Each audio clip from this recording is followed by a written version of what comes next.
Michelle, should we wait a few minutes to get started? We are at 5:30. We are recording. So if you want to go ahead and get started, I'm just about to click stream on the live stream. So I think Maybe we'll wait like another minute or two. Yeah. Sometimes people have traffic on the way to the meeting. The modern day equivalent of traffic is Zoom requiring to do an update before it'll let you join the webinar, right? Having to end one Zoom so you can get into another Zoom. I run into that a lot. I'm like, okay, I gotta go. That too, yeah.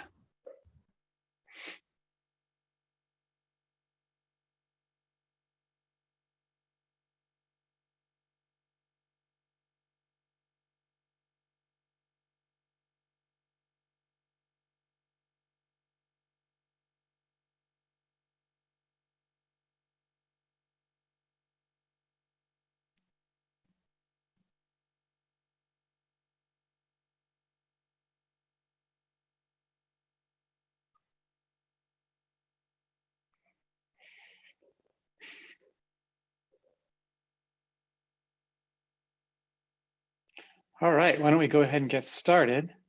Thanks for joining us tonight, folks. Our topic tonight is just an update on changes to the City of Morgan Hills trash franchise agreement, and I'm going to share my screen.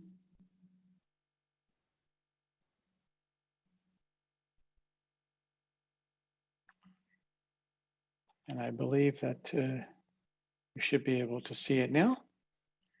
Yes, can. All right, excellent. So we are gathered here today to talk about what we're changing in terms of our franchise agreement with Recology related to the collection of solid waste.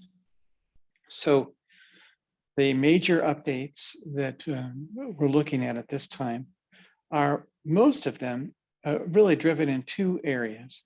One is to respond to the state's new requirements related to the sorting and collection and composting of organic waste and also edible food. The second is to do a better job of keeping our community clean. And so with that, we're adding some programs that will help us serve the community and hopefully avoid illegal dumping. So the state's regulations are based on SB 1383, which was passed about 5 years ago. And it really just focuses on the fact that organic waste is a major contributor to greenhouse gases. And it sets a goal of reducing the disposal of organic waste by 75% by 2025. And then also to look at recovering edible food from institutions and large restaurants and making that edible food available for folks who are food needy. So when we look at California's waste stream, organic waste, particularly when you can consider the fact that paper and lumber are organic waste as well, is a huge segment of the waste stream that's going to landfill currently.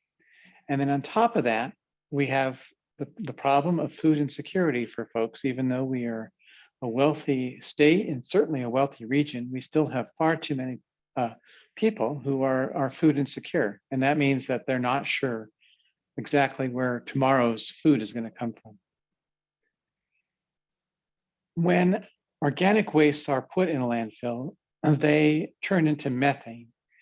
And methane is while it has a short life, it is extremely potent when it comes to warming the climate.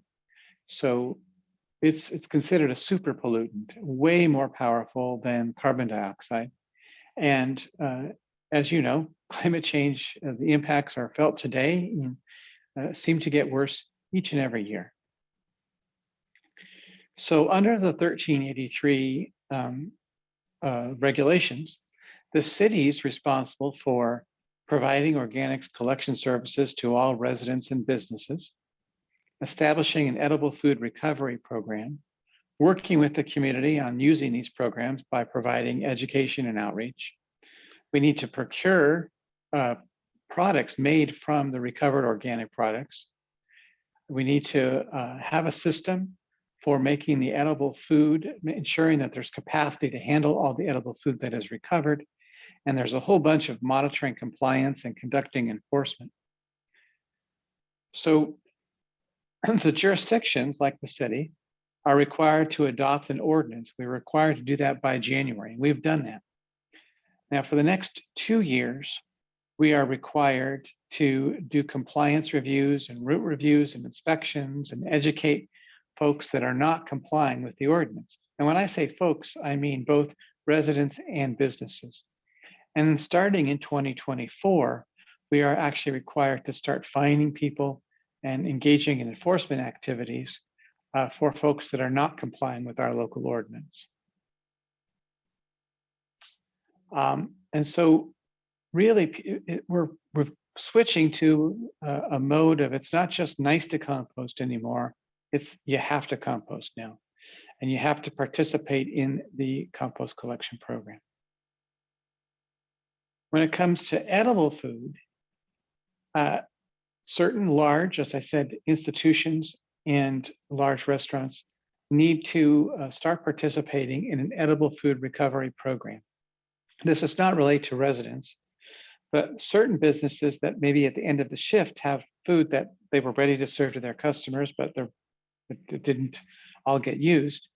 They're required to start making plans to make that food available to folks that are food insecure. And so with that, we're working with the entity to do a county-wide program. So those are the things that we're looking at with regard to the 1383 regulations. I said that we're also looking at expanding the programs that Recology has for keeping the community clean. One of them is to now extend the bulky item collection program, which single-family residents currently benefit from in Morgan Hill, to multifamily residents. And so while single-family residents have vouchers and they have to self-haul the materials, waste couches and things like that to the transfer station, with apartments, it's proposed that apartment managers will be able to have a certain number of collections each year for their residents. So if an apartment resident is moving out and has a couch, the apartment manager can arrange for the collection of that couch. And the intention is clearly that we avoid apartment residents not being able to afford to take that couch to the transfer station, and instead putting it next on the street or in a creek or who knows where in some empty lot. And that doesn't happen all that much, but everything that we can do to reduce that from happening, I think will be appreciated by the community. I have to say that just this week, we received a call from a resident about a couch that was dumped alongside the street. In addition, as we move forward, the problem of homelessness seems to be increasing as well. I think we've all witnessed that. And certainly our neighbors to the south have a far more serious issue than we currently have. I'll knock on wood as I say that. But in the future, with the new franchise agreement, if the city arranges for a collection of an encampment or other littered area, the franchise agreement will provide for Recology having bins at the site and people being able to use the bins and then Recology hauling it away. In terms of service costs, we anticipate that there's no question that with all these additional obligations, the service costs for Recology will increase. We haven't finalized the negotiations, so we really can't say how much that will be. But we are requiring them to do the lion's share of the SB 1383 implementation. They will be doing the route reviews. They will be doing the direct communication with the waste generators to ensure that they are complying with the city's ordinance and taking care of diverting their organic materials. So in addition to that, they will be now providing these additional cleanup services. So all those things cost money for Recology to do. And so we anticipate definitely that they will be requiring, there will be an increase in the cost associated with that. Their franchise currently expires in July. And so we would anticipate the new franchise taking over at that time. That really ends the formal presentation that we have tonight. Really our purpose here is to give people a heads up about what might be happening and coming in the coming months. We anticipate going to the City Council in March with a franchise for approval, and then, as I said, that taking effect in July. And with that, I'm going to stop my screen share and open up the issue to any questions that the community may have. I'm joined tonight by not just the city clerk, but also the city manager and our environmental services administrator, Tanya Carruthers, and collectively we can answer questions that you may have. And Michelle, do you want, if we do have a question, do you want to be in charge of allowing people to talk, or shall I? Go ahead. We have one speaker calling in, phone number ending in 150.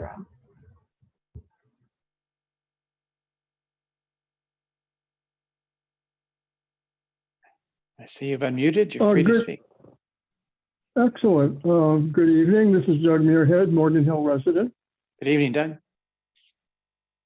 So I want to start by thanking you for making it very clear that this franchise agreement does include multi-unit dwellings, such as the apartment that I live in.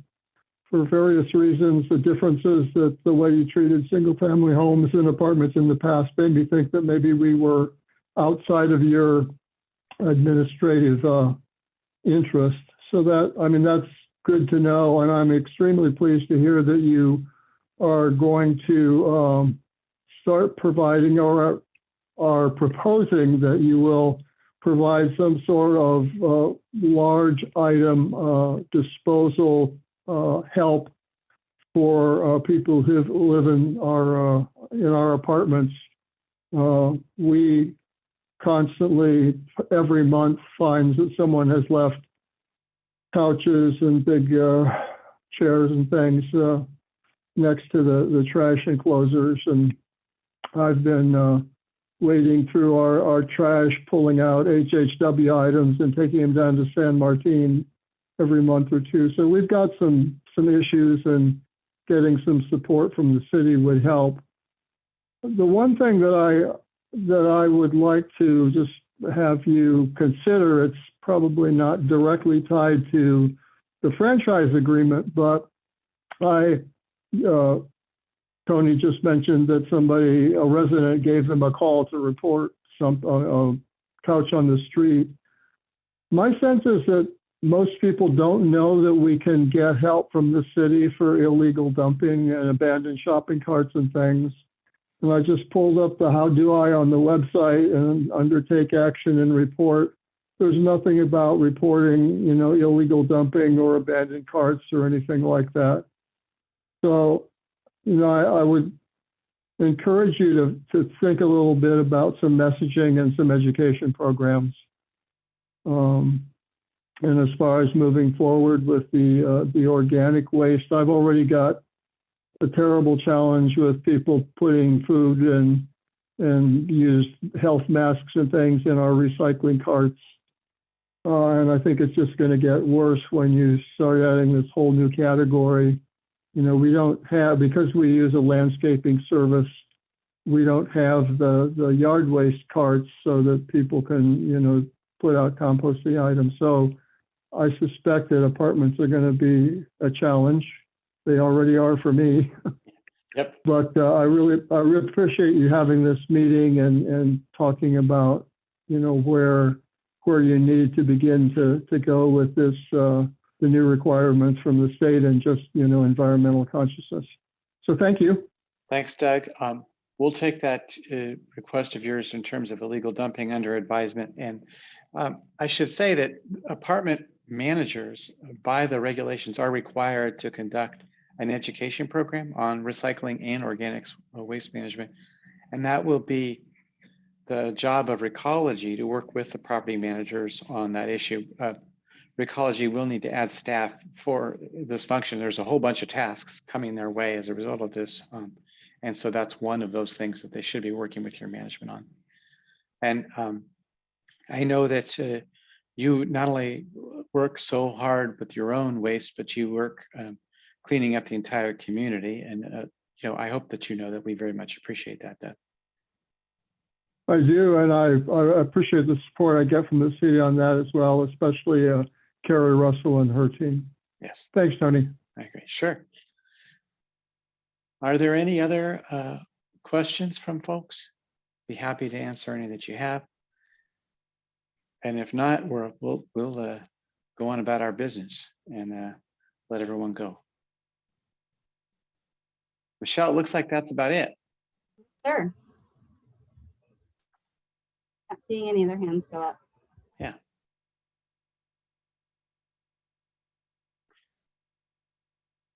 So I think with that, we'll thank everyone for coming.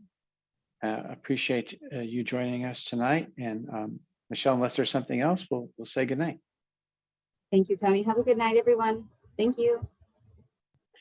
Night.